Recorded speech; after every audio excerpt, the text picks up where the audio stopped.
Hello everyone, welcome back to my YouTube channel Vandana Pandey. कैसे हैं आप सभी? आई होप आप लोग स्वस्थ होंगे, मस्त होंगे। पहलगांव में जो अभी आतंकी हमला हुआ, वो हमला बहुत ही निंदनीय और बहुत ही भयावह घटना है। ईश्वर उन्हें जिन्होंने अपनों को खोया है, उन्हें इस हृदय विदारक घटना से लड़ने के लिए शक्ति प्रदान करे, साहस दे। और जो शहीद हो चुके हैं, उन्हें उनके चरणों में मेरा श्रद्धा सुमन अर्पित है।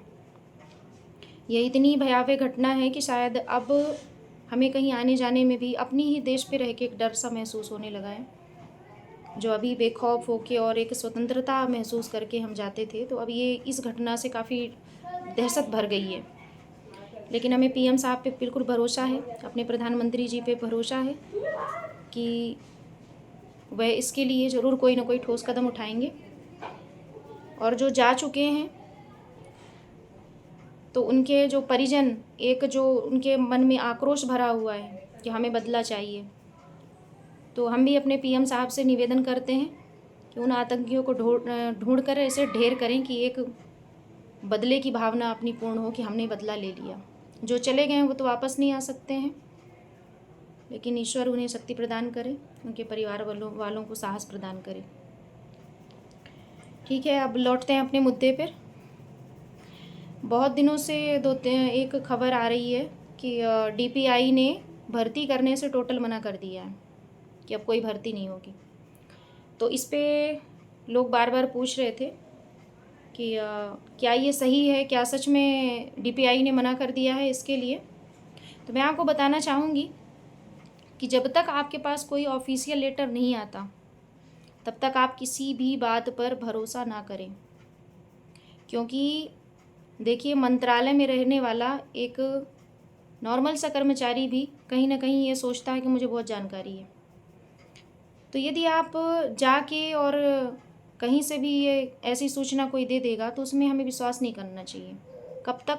जब तक हमारे पास कोई ऑफिशियली लेटर नहीं आ जाए। विभाग के किसी बड़े अधिकारी ने तो ये कहा नहीं कि अब भर्तियां रुक गई हैं और कुछ भी नहीं होने वाला। तो हमें भी इस चीज़ में विश्वास नहीं करना चाहिए। दूसरी बात आपसे कहना चाहूँगी कि डीपीआई ने भर्ती बंद कर दी है किस आधार पर? कैसे आपने विश्वास कर लिया? अभी तक जितनी भर्तियां हुई, तो उसमें वेटिंग लिस्ट जारी करता था। मतलब इस बार जिन्होंने ज्वाइनिंग करी है, जिन्होंने ज्वाइनिंग नहीं करी, जितने अपात्र कैंडिडेट थे, कितनी जगह खाली हुई, कितने लोगों को जगह मिली और कितने लोग रिजेक्ट हो गए, इसकी लिस्ट भी नहीं आएगी क्या? कहाँ से विश्वास कर लिया आप लोगों ने कि ऐसा हो जाने वाला है? ऐसा कुछ भी नहीं होने वाला।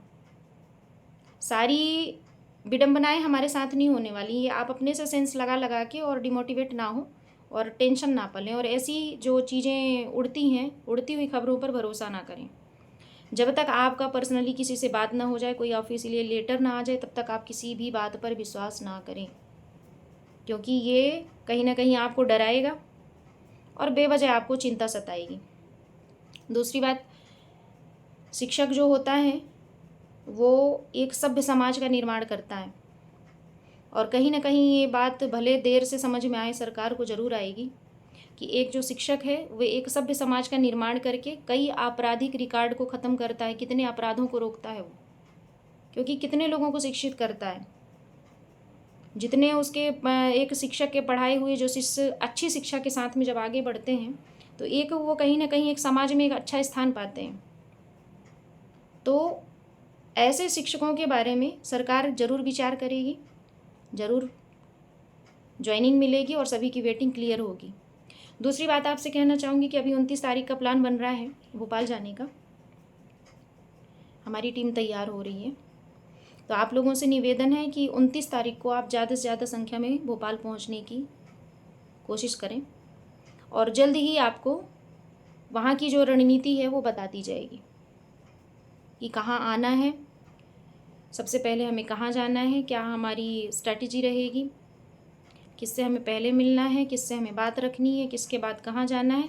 ये सारी रणनीतियाँ जो हैं वो आपको 1-2 दिन पहले बता दी जाएंगी। बस आप प्लानिंग करें भोपाल आने की, क्योंकि देखिए, प्रयासों से ही सफलता मिलती है। रुका हुआ जो पानी होता है वो भी मटमैला और गंदा हो जाता है, सड़न पैदा हो जाती है। और जो बहता हुआ जल रहता है, जो फ्रेश वाटर रहता है, तो उसमें एक परिवर्तन और उसमें फ्रेशनेस हमेशा बनी रहती है। तो हमें रुकना नहीं है। अब आप समझ सकते हैं कि यदि रुकेंगे तो आप अपना कितना काम बिगाड़ रहे हैं। हमें बहता हुआ पानी बनना है, चुप नहीं बैठना, क्योंकि हमें पता है कि सफलता ज़रूर मिलेगी। कोई भी ऐसा पॉइंट नहीं है जो निगेटिव हो, कोई भी ऐसा पॉइंट नहीं है, कोई भी ऐसा तथ्य नहीं है जो हमारे विपरीत जा रहा हो। चीज़ें सकारात्मक जा रही हैं। प्रशासन जो है वो बिल्कुल हरकत में है, अपना काम कर रहा है। अब ये ज़रूरी नहीं है कि देखिए प्रशासन जो भी काम कर रहा है तो हर बात आपको मालूम होना चाहिए, एक एक बात आपको मालूम होना चाहिए। पोर्टल 3.0 पे बहुत तेज़ी से काम चल रहा है। कुछ चीज़ें आपको पता है, कुछ चीज़ें नहीं पता है, क्योंकि देखिए कुछ विभाग की पॉलिसी भी होती है, कुछ प्राइवेसी भी होती है, और उस प्राइवेसी के तहत हर चीज़ आपको पता होना, हम सबको पता होना, ये ज़रूरी मैटर नहीं करता है। चीज़ें कब होती हैं, जब वो पब्लिकली कब की जाती हैं, जब कोई कार्रवाई एकदम अपनी चरम सीमा पर पहुंच जाती है, तब वो हम तक और आप तक पहुंचती है। तो प्रशासन अपना काम धीरे धीरे कर रहा है, कहीं ना कहीं जानकारी ले रहा है, शिक्षकों की जानकारी ले रहा है, विषय विशेषज्ञों की जानकारी ले रहा है। अभी रिजल्ट आएगा अभी मई के फर्स्ट वीक में 10th एंड 12th का, तब देखिएगा आपकी कितनी तत्परता आएगी गवर्नमेंट को। तो आप अपने मन से ये बिल्कुल भी निकाल दीजिए कि DPI ने ऐसा कहा कि वैसा कहा, क्योंकि किसी बड़े अधिकारी ने जब तक आपसे डायरेक्ट बात नहीं की, कोई ऑफिशियल लेटर नहीं आया आपके पास, तो आप कैसे विश्वास कर सकते हैं। आपको इन सब सारी चीज़ों में विश्वास नहीं करना है, पॉजिटिव रहना है और अपने कर्म पर ध्यान रखना है। हमें कर्म पर ध्यान देना भी है कि हमें क्या करना है, हमें बैठना नहीं है चुप, हमें कुछ ना कुछ करते रहना है। ठीक है, यदि मेरी जानकारी आपको अच्छी लगी हो तो इसे लाइक करें, शेयर करें, सब्सक्राइब कर जरूर करें। बहुत बहुत धन्यवाद।